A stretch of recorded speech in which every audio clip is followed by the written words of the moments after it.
नमस्कार, आप देख रहे हैं कच्चा चिट्ठा और मैं हूं आपके साथ राजप्रीत कौर।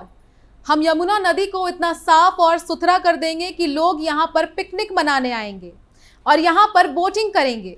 ये हम नहीं कह रहे हैं, 8 साल पहले ये कहना था दिल्ली के सीएम अरविंद केजरीवाल का। और अरविंद केजरीवाल ने यमुना को साफ करने के बड़े बड़े दावे करके लोगों का वोट भी खूब बटोरा। लेकिन आज दिल्ली में यमुना की क्या हालत है वो किसी से छिपा नहीं है। लेकिन इन सब के बीच एक ऐसा खुलासा हुआ केजरीवाल को लेकर जिसे सुनकर आपके पैरों के नीचे से भी जमीन खिसक जाएगी और आप भी सोचेंगे कि खुद को कट्टर ईमानदार बताने वाले केजरीवाल कितने बड़े धोखेबाज और घोटालेबाज हैं। क्या है पूरा मामला और कैसे केजरीवाल ने किया है करोड़ों करोड़ों का घोटाला, इसी का पूरा कच्चा चिट्ठा खोलेंगे। केजरीवाल के बड़े घोटाले का भांडाफोड़, यमुना के नाम पर करोड़ों की लूट, 8 साल से जनता को बनाया बेवकूफ, यमुना सफाई पर घिरे केजरीवाल। दिल्ली के मुख्यमंत्री अरविंद केजरीवाल 2015 से यमुना नदी की सफाई को लेकर झूठा वादा करते आ रहे हैं। हर साल उन्होंने दिल्ली वासियों को वादों का झुंझुना ही थमाया। हर बार उन्होंने अगले साल यमुना की सफाई करने का वादा कर लोगों को बहकाया। लोक आस्था के महापर्व छठ पूजा के मौके पर भी दिल्ली में यमुना नदी के घाटों पर प्रदूषण की भरमार रही। प्रदूषण की वजह से यमुना का पानी झाग झाग हो गया। लेकिन अपनी नाकामी छिपाने के लिए पिछली बार की तरह इस बार भी केजरीवाल सरकार ने छठ पूजा से पूर्व यमुना में केमिकल का छिड़काव करवा दिया। ये केमिकल ना केवल जलीय जीव जंतु के लिए विषैला है बल्कि छठ के व्रती लोगों के लिए भी काफी नुकसानदेह है। इससे स्किन की बीमारी हो सकती है। लेकिन दिल्ली के मालिक को यमुना की सुध नहीं आई। वे अपने शीश महल बनवाने में मगन रहे। ये हाल तब है जबकि केजरीवाल सरकार ने यमुना की सफाई के नाम पर 6,856 करोड़ रुपए खर्च कर दिए। लेकिन इतना पैसा केजरीवाल डकार गए और छठ पर्व पर जहरीले केमिकल से अपना नाकामी छिपाने का काम कर रहे हैं। लेकिन जिस तरह से गिरगिट खतरे को भांप कर अपना रंग बदल लेता है, वैसे ही केजरीवाल चुनाव आते ही अपना रंग बदल लेते हैं और पिछले 8 सालों से केजरीवाल यही कर रहे हैं। 2015 में केजरीवाल ने डंके की चोट पर कहा था कि यमुना को इतना साफ कर देंगे कि लोग यहाँ पिकनिक मनाएंगे। लेकिन पिकनिक मनाना तो दूर की बात है, त्योहार पर भी यमुना पर जाना दूभर हो रहा है। दरअसल अरविंद केजरीवाल ने कहा था कि 5 साल के अंदर अपने को ऐसा करना है कि दिल्ली के एक एक व्यक्ति को यमुना के तट पर लाना है और एक एक व्यक्ति को यमुना के लिए गौरवान्वित करवाना है कि हाँ, दिल्ली में जो यमुना बह रही है वो हमारी यमुना है और ये दिल्ली की लाइफलाइन है। और केजरीवाल के चहीते मनीष सिसोदिया ने कहा था कि यमुना को लेकर एक बड़ा कमिटमेंट हमारा ये है अध्यक्ष महोदय कि इसकी हम पूरी सफाई करेंगे।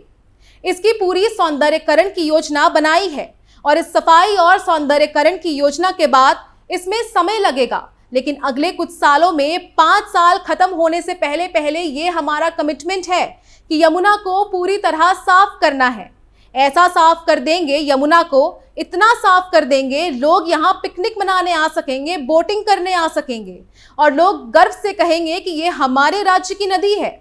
लेकिन जैसे ही केजरीवाल के हाथ में सत्ता आई, केजरीवाल ने अपना असली रंग दिखाना शुरू कर दिया।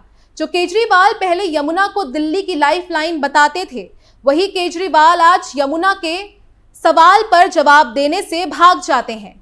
अब केजरीवाल ने फिर कहा है कि मैंने आपको एक प्रॉमिस किया हुआ है कि अगले चुनाव से पहले आपके साथ यमुना में डुबकी लगाऊंगा। वो वादा पूरा कर दूंगा क्योंकि 2025 में चुनाव है। दिल्ली की शिक्षा मंत्री ने यमुना को उल्टा बहा दिया। वो कहावत सुनी है आपने, नाच ना आए आंगन टेढ़ा। यही हाल है दिल्ली की शिक्षा मंत्री आतिशी मारलेना का। क्योंकि वो शिक्षा मंत्री तो बन गई, लेकिन वो कितनी शिक्षित है इसका अंदाजा आप इसी बात से लगा सकते हैं कि वो यूपी से कह रही है कि वो फोम वाला गंदा पानी यमुना में ना छोड़े, जबकि यमुना दिल्ली होते हुए फिर यूपी में प्रवेश करती है। और ये जिस बौराज की बात कर रही है, उस बौराज से पानी दिल्ली में आता ही नहीं है। सोचिए, ये दिल्ली की शिक्षा मंत्री है जो कह रही है कि उल्टी यमुना यूपी से दिल्ली की ओर बहती है। लेकिन तथ्य ये है कि यमुना यमुनोत्री उत्तराखंड से पानीपत हरियाणा तक बहती है। फिर दिल्ली से आगरा यूपी और अंत में प्रयागराज यूपी तक जाती है। केजरीवाल ने यमुना के नाम पर 6800 करोड़ खर्च किए। यमुना की सफाई को लेकर 2015 से तारीख पर तारीख देते आ रहे केजरीवाल ने अब नई तारीख दी है। अब उन्होंने यमुना की सफाई की नई तारीख 2025 तय की है। शराब घोटाले से लेकर तमाम वित्तीय अनियमितताओं में फंस चुके केजरीवाल सरकार ने यमुना के नाम पर भी बड़े घोटाले को अंजाम दिया है। पहले 5 साल में दिल्ली सरकार ने यमुना के नाम पर 6,800 करोड़ रुपए का बंदर बांट किया। फिर भी यमुना पहले से ज्यादा मैली है। प्रदूषण और गंदगी के चलते यमुना का पानी कई जगहों पर जहरीला हो चुका है, लेकिन केजरीवाल विज्ञापनों में मस्त है, प्रधानमंत्री को अनपढ़ कहने में व्यस्त है। इससे पता चलता है कि दिल्ली के विकास को लेकर उनकी नीयत ही साफ नहीं है। जनता की गाड़ी कमाई को हजारों करोड़ रुपया विज्ञापन और घोटालों में बहाने वाले केजरीवाल को अब जनता पहचान चुकी है और अगले चुनाव में उनको माफ नहीं करने वाली। 75 साल में कोई भी सरकार बहते हुए पानी में झाग नहीं बना सकी। केजरीवाल ने यमुना में झाग बनाने के लिए 6,856 करोड़ रुपए खर्च कर दिए और वो भी यमुना के बहते पानी में। नदी में झाग बनाने का जो काम अमेरिका जैसा विकसित देश नहीं कर सका, वो काम केजरीवाल ने कर दिखाया।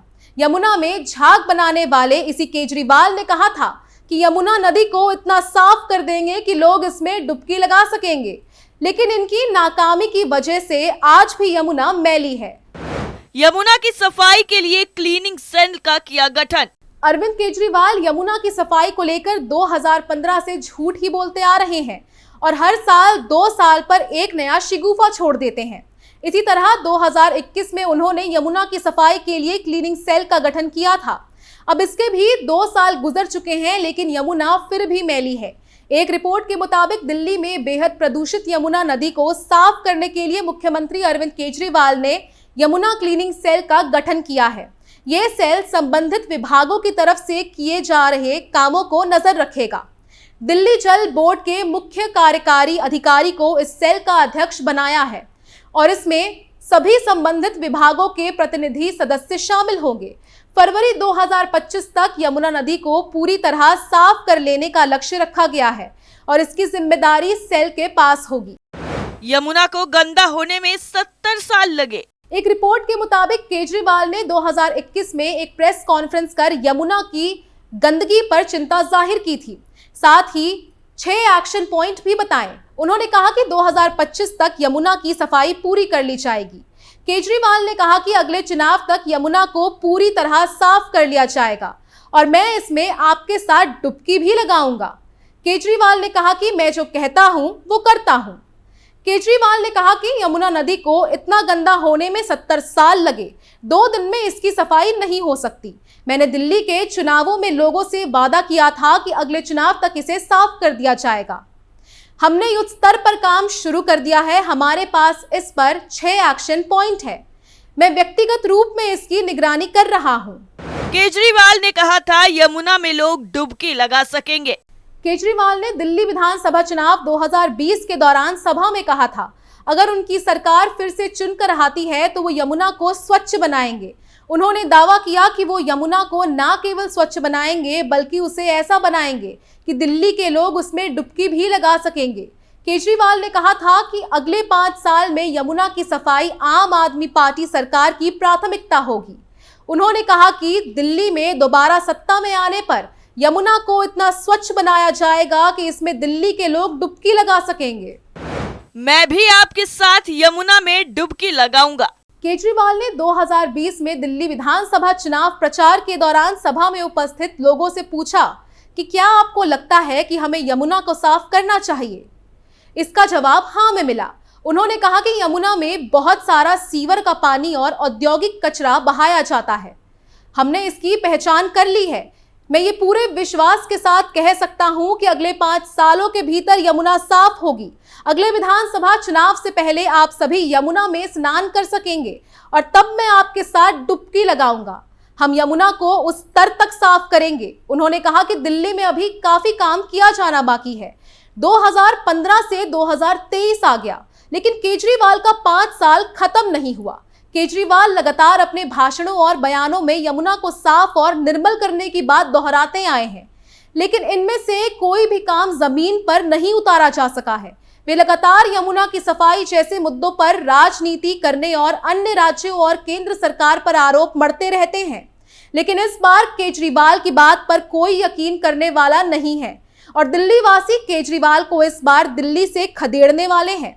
कच्चा चिट्ठा में आज के लिए फिलहाल इतना ही। बाकी खबरों के लिए देखते रहिए कैपिटल टीवी। नमस्कार।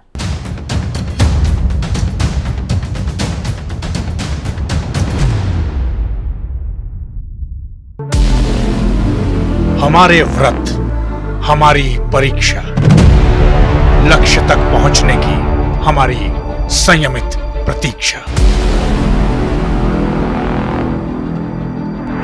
हमारे छठ से और हमारे हठ से पूरी दुनिया वाकिफ है।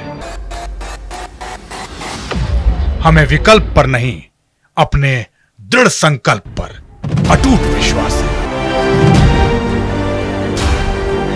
क्योंकि हार हम मानेंगे नहीं और विपरीत परिस्थितियों पर प्रहार हम छोड़ेंगे नहीं, जब तक हमारी जीत सुनिश्चित नहीं हो जाती, क्योंकि हम बिहार से हैं।